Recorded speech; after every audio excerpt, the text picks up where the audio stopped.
Hello. Sir வணக்கம் sir. வணக்கம் sir. வணக்கம் சார். நல்லா எப்படி இருக்கீங்க இருக்கீங்க? சார்? நல்லா இருக்கேன் நல்லா சார். ம். நல்லா இருக்கு ஏன் சார். சார் நம்ம விடுதலை பசங்க யூடியூப் சேனல் க்ளோஸ் பண்ணிட்டாங்க உங்களுக்கு. ஆமா சார், ரிமூவ் ஆயிடுச்சு. இப்போ அக்னி வாய்ஸ் சொல்லிட்டு ஒன்று ஸ்டார்ட் பண்ணிருக்கீங்களா? ஆமா சார். நல்ல வாய்ஸ் ஆஃப் கண்டென்ட் அக்னி. போட்டு வாய்ஸ் ஆஃப் அக்னி ஆமா சார். நல்ல கண்டென்ட் போட்டுட்டு இருக்கீங்க. நன்றி சார். நன்றி. நம்ம ஒரு விஷயம் ஒரு கண்டென்ட்டோட தான் வந்திருக்கேன். சொல்லுங்க சார். ஏற்கனவே நான் உங்க ஏரியால தான் விருதுநகர்ல தான் ஒரு ஸ்கூல் வாத்தியார ஒரு பையன் மது போதையில போய் அடிச்சு பாட்டில் அடிச்சு அடிச்சு இது பண்ணிருக்காங்க. ஆமா சார், 2 பசங்க. அப்போ அவர் இந்த மாணவனுடைய மனநிலை பற்றியும் அந்த வாத்தியாரோடைய பாதுகாப்பின்மை பற்றியும் ஒரு கண்டெக்ட் பண்ணாருன்னா சார். நிச்சயமா பண்ணலாம் சார், பண்ணிடலாம். அதுக்கு நிச்சயமா பண்ணிடுறேன். பண்ணிட்டு லிங்க் உங்களுக்கு ஷேர் பண்றேன். Okay okay sir. நன்றி சார். நன்றி. நன்றி சார். நன்றி. கமிட் ஆயிட்டனே. வணக்கம் நேயர்களே, நான் உங்கள் அக்னி. சிறப்பான தரமான சம்பவங்களை இனிமேதான் பார்க்க போறேன். மாதா, பிதா, குரு, தெய்வம், இந்த மூணும் சேர்ந்து தெய்வம் பாங்க. இது எல்லாருக்குமே தெரியும். இப்படி கத்தி கத்தியே அவனை வர வச்சுட்டே மாமா. இப்ப ரீசெண்டா சமீப காலமா பாத்தீங்க அப்படின்னா, இந்த நம்மளோட ஆசிரியர்கள், இந்த குரு ஸ்தானத்துல இருக்கக்கூடிய ஆசிரியர்கள் மாணவர்களால தாக்கப்படுறாங்க.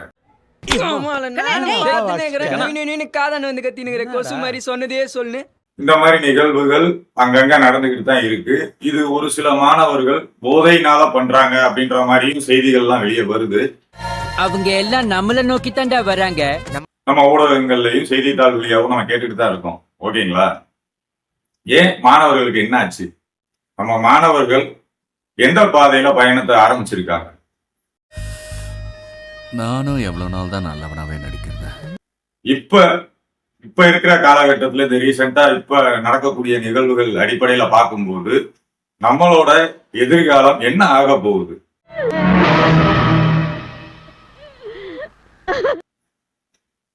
இது எல்லாத்தையும் தான் இன்னைக்கு டீட்டெயிலா அலச போறோம். சோ லாஸ்ட் வரைக்கும் ஸ்கிப் பண்ணா நம்ம பாருங்க. அக்னி அனாலிசிஸ் ஆரம்பம். ரகளைகள் ஆரம்பம். அடா அண்ணனா இருந்தாலும் தம்பியா இருந்தாலும் நாயம் தாண்டா. நாயம் தாண்டா எப்பவுமே ஜெயிக்கும். Hi friends. ஆசிரியர்கள் இப்போ நம்ம எல்லாம் ஸ்கூல்ல படிக்கும் போது பாத்தீங்க அப்படின்னா, ஆசிரியர் வர்றாரு அப்படின்னா நம்ம ஒரு சில ஆசிரியர்களை பார்த்து பயந்துருக்கோம்.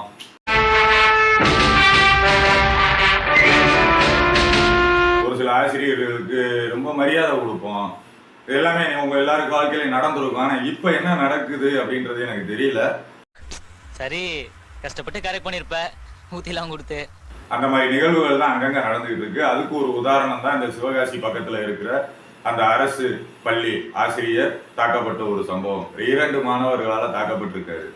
இந்த ஏரியாவிலே நமக்கு இருக்கிற ஒரே எனிமி இவன் தாண்டா. இதுக்கு பின்னாடி நம்ம இன்னும் கொஞ்சம் அந்த பசங்களோட வாழ்க்கையவும் அந்த நடந்த நிகழ்வையும் லேசா ரிவைவ் பண்ணி ஒரு சைக்காலஜி பார்வையா பாருங்க. மென்டல் ஹாஸ்பிட்டலுக்கு ஃபோன் பண்றான். ஏன் இந்த மாணவர்களுக்கு இந்த மனமாற்றம் வந்தது? பள்ளியில படிக்கத்தான் போறாங்க. வீட்டுல இருக்கிறத விட மாணவர்கள் பள்ளியில தான் ஆசிரியர்களோடையும் பள்ளியிலையும் தான் அதிகமா நேரம் ஸ்பெண்ட் பண்றாங்க. டேய், என்னடா டயலாக் இது? எவன் எழுதி கொடுத்தானே அது இப்படி பேசிட்டு போறான்? எல்லார் வீட்லயும் அதுதான், படிக்கிற குழந்தைங்கனாலே அதுதான். ஓகேங்களா? அங்க முறையான கல்வி கற்றுக் கொடுக்குறாங்க.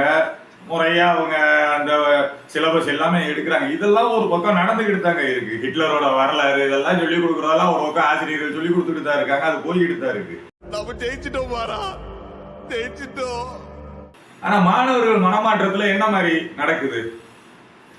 இது இந்த சிவகாசி பிரச்சனை, இப்ப நடந்த ஒரு பிரச்சனை நமக்கு ஒரு முன்னெச்சரிக்கை மணி அடிச்சிருக்குன்னு கூட சொல்லலாம். இதுக்கு மேலேயும் நம்ம மாணவர்களை பத்தி நம்ம யூடியூபர்ஸ் உங்களுக்கு ஒரு கண்டென்ட் இப்ப நான் எடுத்து கொடுத்துருக்கேன். மாணவர்களோட எதிர்காலத்தை பத்தி இதுக்கு மேலேயும் நம்ம பேசலைன்னா வேற யார் பேச போறா? யார் சாமி இவன்? எங்கிருந்து வந்திருக்கான்? சோ அதை பேசக்கூடிய கட்டாயத்துக்கு மாணவர்கள் ஆளாக்குறாங்க. மாணவர்கள் மனநிலையில பாவங்க மாணவர்கள். அவங்க பல போராட்டங்களை மாணவர்கள் சந்திச்சுதான் ஸ்கூலுக்கு போய் வெளியே வர்றாங்க. ஏன் சார் அழுகுறீங்க? சும்மாலாம் இல்ல. என்ன மாதிரி போராட்டங்களா சார் சந்திக்கிறாங்க? ஸ்கூலுக்கு நாங்க ஃபீஸ் கட்டுறோம், நல்ல குவாலிட்டியான ஸ்கூலை சேர்த்து விடுறோம், அவங்களோட தேவைகள் எல்லாம் நிவர்த்தி பண்ணி வைக்கிறோம். பெற்றோர்கள் நாங்க இதுக்கு மேல என்ன சார் பண்ண முடியும்? ஜோக் ஜோக் இல்ல இல்லையா? கேட்கறது விழுகுது, காதுல விழுகுது. இல்லைன்னா மறுக்கல. நீங்க நல்லா உங்களோட கடமையில இருந்தெல்லாம் நீங்க பின்வாங்கல. அவங்க செய்ய வேண்டியதெல்லாம் நீங்க முறையா தான் செய்றீங்க இல்லைங்களா? ஃபாலோமெண்ட்ஸ் விலையிருச்சுன்றேன் நான். அதாவது ஒரு குழந்தை 5 வயசுல இருந்து 10 வயசு வரைக்கும் அதோட வளர்ச்சியில ஏற்படக்கூடிய மாற்றங்களை அனலைஸ் பண்ணும்போது ஒரு சில வருங்காலங்களில் நடக்கக்கூடிய பிரச்சனைகளை தவிர்க்கலாம் அப்படின்றது நம்மளோட மனநல மருத்துவர்களோட அது ஒரு கருத்து தான். ஓகேங்களா? அப்படி என்ன சார் 5 வயசுல இருந்து 10 வயசு அந்த குழந்தை பருவத்தில் என்ன சார் நடந்துட போகுது? நிறைய இருக்குங்க, நிறைய இருக்கு. 5 வயசு குழந்தையோ 10 வயசு குழந்தையோ உங்க வீட்டில் இருக்கிற குழந்தையோ ஒரு 10 வயசுக்குள்ள இருக்கக்கூடிய குழந்தையோ இல்லை 15 வயசுக்குள்ள இருக்கக்கூடிய ஒரு பையனோ இருக்காங்க வைங்க. அந்த பையனோட மனநிலை ஒரு அப்சர்வ் பண்ணி வரக்கூடிய மனநிலை இருக்கக்கூடிய சூழ்நிலையில அந்த பையன் ஸ்கூலுக்கு போகும்போது ஒரு பயத்தோட போகக்கூடிய சூழ்நிலையில ஸ்கூலுக்கு போற பசங்க எத்தனையோ பேர் இருக்காங்க. முதல் நாள் நைட்டு அப்பா அம்மா சண்டை போட்டதை விடிய விடிய மண்டையில ஏத்திட்டு அந்த ஸ்ட்ரெஸ்ஸோட ஸ்கூலுக்கு போற பசங்க இருக்காங்க. ஸ்கூல்ல போய் தன்னை விட வசதி படைத்த மாணவர்கள் உணவு அதிக நல்ல குவாலிட்டியான உணவு சாப்பிட்றாங்களே, நம்ம இந்த மாதிரி சாப்பாடு கொண்டு போறோமே அப்படின்னு தாழ்வு மனப்பான்மையில போற மாணவர்களும் இருக்காங்க. எண்ணம் போல் வாழ்க்கை. புரியுதுங்களா பிரச்சனை எங்க இருக்குன்னு? இதுல இன்னொரு நிறைய நம்ம வீட்டாளர்களுக்கு ஒரு பெரிய ஒரு அட்வைஸ், இந்த குழந்தைய தூக்கி வச்சுக்கிட்டு காலை பிடிச்சிக்கிறது. ஏத்து மாமா வேத்து அடுறா. அந்த குழந்தைக்கு என்ன தெரியும்? விளையாட்டு காட்டணும்னா வெளியே எவ்வளவோ விஷயங்கள் இருக்கு, கூட்டு போய் விளையாட்டு காட்டலாம். அப்பயே வன்மத்தை விளைக்கிறீங்க. சிரிச்சுக்கிட்டே அந்த குழந்தை ஏத்துது இல்லையா? அதுல அந்த குழந்தைக்கு ஒரு மாற்றங்கள் இருக்குங்க. சைக்காலஜி ரீதியா நீங்க ஒரு நல்ல மனநல மருத்துவரை போய் பார்த்தீங்கன்னா அவங்க இது உண்மைன்னு சொல்லுவாங்க. ஸோ இந்த மாதிரி கேரக்டர் டிஃபெக்ட்ஸ் நம்ம பள்ளி மாணவர்கள் அதிகமா பாதிக்கப்படுறாங்க. ஒரு பெரிய சுமைகளோட தான் போய்கிட்டு இருக்காங்க. என்னங்க எனக்கு ஒண்ணுமே புரியல. அதுதானப்பா எனக்கும் புரியல. காம்படிஷன் வேற. ஒரு ஸ்கூல்ல ஒரு கிளாஸ்ல 35 மாணவர்கள் இருக்காங்கன்னா அந்த 35 மாணவர்களும் ரேஸ்ல ஓடுன மாதிரி தான் ஓடிக்கிட்டு இருக்காங்க. என்னடா சொல்ல வர இதுல இருந்து? ஏன்டா அவ்வளவு வர அறுக்குறேன்னு நீங்க கேக்குதுங்க. கொஞ்சம் பொறுமையாத்தையும் கேளுங்களேன். உங்களுக்கு ஏன் அவ்வளவு அவசரம்? அதுல பெரும் பருத்துக்கு ஒண்ணு இல்லைண்ணா. அதாவது ஒரு மாணவர் மத்தியில இவ்வளவு குணக்கோளாறுகளோட செயல்பட்டு அந்த மாணவர் அங்க பள்ளியில போய் ஒரு முழுமையான கான்சென்ட்ரேஷன் கொடுத்து ஆசிரியர் சொல்லி கொடுக்கறத அப்சர்வ் பண்ண முடியுமா? யோசிச்சு பாருங்க. அந்த சிவகாசி சம்பவத்துல நீங்க பின்னாடி எடுத்து பார்த்தீங்க அப்படின்னா அந்த ஆசிரியர் மீது அந்த மாணவர்களுக்கு இருந்த கோபம் தான் ஒரு வன்மமா மாறி இருக்கு.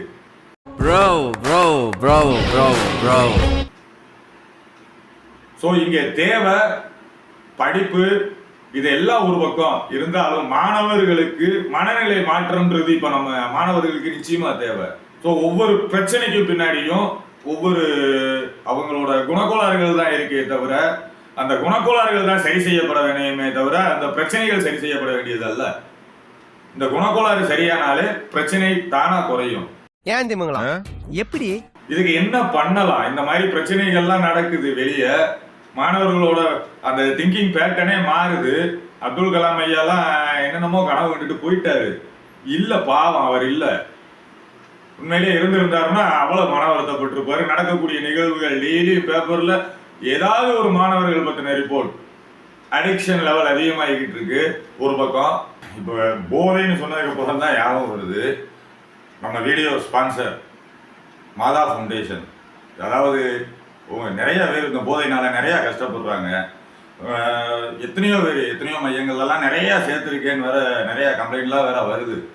ஓகேங்களா? ஸோ இந்த மாதிரி மாணவர்களோ இல்லை உங்கள் குடும்பத்தில் இருக்கிற உறவினர்களோ, உங்கள் கணவராக இருக்கலாம், உங்கள் தம்பியாக இருக்கலாம், இல்லை உங்கள் அக்கம் பக்கத்தில் இருக்க உறவினர்களாக இருக்கலாம், யாராக வேணாலும் இருக்கலாம், ஏதோ ஒரு குடி போதையில் பாதிக்கப்பட்டிருக்காங்களா? அவங்கள அந்த பழக்கத்துல இருந்து மீட்கணும்னு நினைக்கிறீங்களா? ஒரு ஆரம்ப நிலையிலேயே சரி பண்ணணும்னு நினைச்சுக்கோ. அதுக்கு உண்டான முயற்சிகள் பண்ணுங்க. எதா இருந்தாலும் ஒரு ஆரம்ப நிலைன்னு இருக்கு, அதை முத்த விட்டு நம்ம சரி பண்ணணும்னு நினைக்கிறது மாபெரும் முட்டாள்தனம். ஸோ அந்த மாதிரி ஒரு ஒரு நோயாளிகளுக்கான ஒரு இடம் தான் இந்த மாதா ஃபவுண்டேஷன். ஸோ உங்கள் வீட்டில் யாராவது இந்த மாதிரி பிரச்சனையில் இருக்காங்க அப்படின்னா தயவு செய்து அவங்கள கான்டாக்ட் பண்ணுங்க. கான்டாக்ட் பண்ணி டீட்டெயில்ஸ் எல்லாம் கேட்டுட்டு தெரிஞ்சுக்கிட்டு அதுக்கப்புறம் உங்களுக்கு முழு ஆர்வம் விருப்பம் இருந்தால் ட்ரீட்மெண்ட்டான ப்ராசஸ் ஸ்டார்ட் பண்ணுங்க. ஒரு பக்கம் இந்த மாதிரி குணக்கோளாறுகள்னால மாணவர்கள் பாதிக்கப்படுறாங்க, இன்னொரு பக்கம் வீட்டில் இருக்கிறவங்களோட ப்ரெஷர் ஒரு பக்கம். ஸோ மாணவர்களுக்கு என்ன தேவை, படிப்போடு சேர்ந்து மாணவர்களுக்கு என்ன தேவை அப்படின்றத ஒரு சின்ன அலசலா பார்த்தோம் அப்படின்னா, ஒவ்வொரு பள்ளிகளிலையும் ஒரு மனநல மருத்துவர், ஒரு மனோவியல் நிபுணர்கள், ஒரு 3 பேர் கொண்ட ஒரு குழு ஒவ்வொரு பள்ளியிலையும் நியமிக்கிறது வருங்கால இந்தியாவை காப்பாற்றலாம். எதுக்கு சார் இவங்க என்ன சார் ஸ்கூல்ல பண்ண போறாங்கன்னு கூட நீங்க நினைக்கலாம். இருக்குங்க, அந்த மாணவன் நிச்சயமா ஒரு நல்ல தரமான மாணவனா வர்றது இந்த சைக்காட்ரிஸ்ட் சைக்காலஜிஸ்ட் கையில இருக்கு. புரியலையே. அந்த ஒரு குறிப்பிட்ட வயசுக்குள்ள அந்த மாணவர்களுக்குள்ள ஏற்படக்கூடிய மனதளவுல ஏற்படக்கூடிய பிரச்சனைகளை ஒரு மனோவியல் நிபுணர்கள் அந்த புரிதலுக்கு உண்டான வயசுல அவங்களுக்கு அதை புரிய வைக்கும் போது நிச்சயமா அந்த மாணவர் அந்த ஒரு செயல்ல இருந்து விலக ஆரம்பிப்பார். யாரா நீ இவ்வளவு டேலண்டட் ஆகுற? சோ நம்ம ஒவ்வொரு விஷயத்தையும் டியூன் பண்றோம். அவனோட சேராத, யார் என்ன கொடுத்தாலும் வாங்காத, இதெல்லாம் நம்ம டியூன் பண்ணி தான் குழந்தைங்களை வளர்க்கிறோம். அந்த டியூனுக்கு பின்னாடி குணக்கோளாறுகள் இருக்கு. அதெல்லாம் சரியானா தான் அவன் பண்பானவனா வருவான். பணக்காரனா வாழ்றதை விட பண்பானவனா வாழணும். ஆனா இந்த ஒரு திட்டத்தை அனைத்து பள்ளிகளும் நடைமுறைக்கு கொண்டு வந்தாங்க அப்படின்னா ஒவ்வொரு மாணவனும் பணக்காரனாவும் பண்பானவனாவும் வருங்கால இந்தியா வாழும்ன்றதுல எந்த ஒரு சந்தேகமும் இல்லை. எல்லாம் டெக்னாலஜி. சமூக குற்றங்கள் குறையும், விலக ஆரம்பிப்பாங்க. சோ சமுதாயத்துல நடக்கக்கூடிய குற்றங்களை மட்டுமே நம்ம முன்னிலைப்படுத்தி பேசி, காவல்துறை மற்றும் அரசு நிறுவனங்களை மட்டுமே குறை சொல்லி பேசி எந்த பிரயோஜனமும் இல்லை. உங்க முன்னாடி இப்ப நான் ஒரு விதையை எடுத்து போட்டிருக்கேன். யூடியூபர்ஸ் உங்க ஸ்டைலுக்கு இதை டெவலப் பண்ணுங்க. அவனை சொல்லி நிறுத்துங்களேன்டா. ஒவ்வொரு பள்ளிகள்லையும் மனநல மருத்துவர் மற்றும் மனோவியல் நிபுணர்கள் கொண்ட குழு தேவையா தேவை இல்லையா அப்படின்றத உங்க ஸ்டைல நீங்க கண்டென்ட் கொடுங்க. இதெல்லாம் நிறைய தேவை. வருங்கால இந்தியாவும் சரி, வருங்கால தமிழகமும் சரி, ஒரு முன்மாதிரியா நம்ம தமிழகம் ஆகணும், நம்ம இந்தியா ஒரு முன்மாதிரியா வரணும் அப்படின்னா அது நம்ம மாணவர்கள் கையில தான் இருக்கு. அந்த மாணவர்களோட எதிர்காலத்தை நம்ம ஒரு சரியான பாதையில ஒரு திசை திருப்பி கொடுக்கக்கூடிய இடமா பள்ளிக்கூடங்கள் விளங்குது. இந்த பள்ளிக்கூடங்கள்ல மாணவர்களுக்கு உண்மையிலேயே மனதார அவங்களுக்கு ஏற்படக்கூடிய பிரச்சனைகள், அவங்களோட திங்கிங் பேட்டர்ன்ல ஏற்படக்கூடிய மாற்றங்களை அந்த பள்ளி பருவத்திலேயே அவங்க சரி செஞ்சு ஒரு பள்ளி பருவத்துல இருந்து கல்லூரி பருவத்துக்கு போறாங்க அப்படின்னா நிச்சயமா கல்லூரியில நடக்கக்கூடிய பிரச்சனைகளும் குறையும். வெளியே வரும்போது சமுதாயத்துல நடக்கக்கூடிய பிரச்சனைகளையும் இவங்க சரி பண்ணக்கூடிய வாய்ப்புகள்ல இறங்குவாங்க. ஒரு குறிப்பிட்ட நாட்களுக்கு பின்னாடி பாத்தீங்கன்னா இந்தியால குற்றமே இல்லை. அதுலயும் பர்டிகுலரா தமிழ்நாடுன்ற ஸ்டேட்ல கேஸே ஃபைல் ஆகல. சோ வருங்கால இந்தியா, வருங்கால தமிழகம் நம்ம இளைஞர் கையில தான் இருக்கு. இளைஞர்களை காப்பாற்ற வேண்டியது ஒவ்வொரு பள்ளிகளோட கையிலையும் இருக்குன்னு சொல்லி இந்த வீடியோவை முடிக்கிறேன். மீண்டும் ஒரு நல்ல ஒரு அலசலில் உங்களை சந்திக்கும் வரை உங்களிடமிருந்து விடைபெறுவது உங்கள் அக்னி. நன்றி நேயர்களே. அண்ணனா இருந்தாலும் தம்பியா இருந்தாலும் நாயன் தாண்டா எப்பவுமே ஜெயிக்கும்.